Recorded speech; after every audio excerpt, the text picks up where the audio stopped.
Mēs esam Balvos. Es startēju vēlēšanās no Latgales novada, tāpēc šoreiz nolēmu, ka man jāiepazīst viss novads.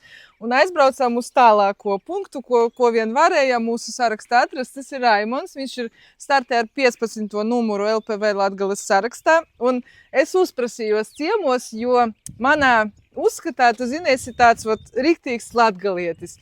Strādīgs, spītīgs, bet sirsnīgs. Jā, tiešām virs 100 kilogramiem esmu riktīgs latgalietis. Vajag pārģērbties neдаудz. У нас в Даугавпилсе все считают, что Латгалия, она такая преимущественно русскоязычная. Balvos vispār runā krieviski, tā ikdienā? Krievu tautības cilvēki savā starpā, es domāju, ka runā.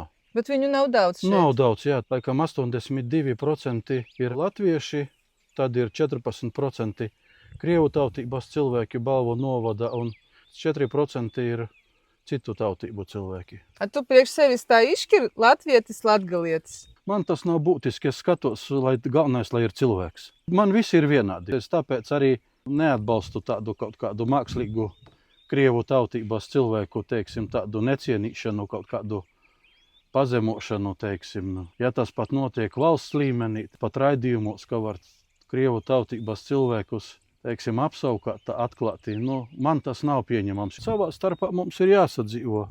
Es arī uzskatu, ka jebkurš, kurš ir, teiksim, tādā, apzinātā vecumā izdarījis izvēli dzīvot šeit, nevis citur, viņš jau ir šīs zemes patriots, viņš jau ir izvēlējies šo zemi par savām mājām. Protams. Un vienalga, kurā valodā, teiksim, viņš tur redz sapņus, vai sarunājas ar saviem bērniem. Vismaz valsts līmenī to nevajadzētu darīt, jo Krievija taču mums ir kaimiņos, mums agri vai vēlu taču būs, vai tā visu dzīvi mēs karosim. Nē. Visi kari beidzas un pēc katra kara attiecības atjaunojas. Un parastais cilvēciņš nav pie tā vainīgs, tur ir tikai politika.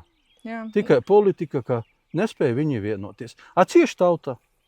Cieši tauta. Nav sliktu vai labu tautību, ir slikti vai labi cilvēki. Tas ir tik acīm redzami. Protams.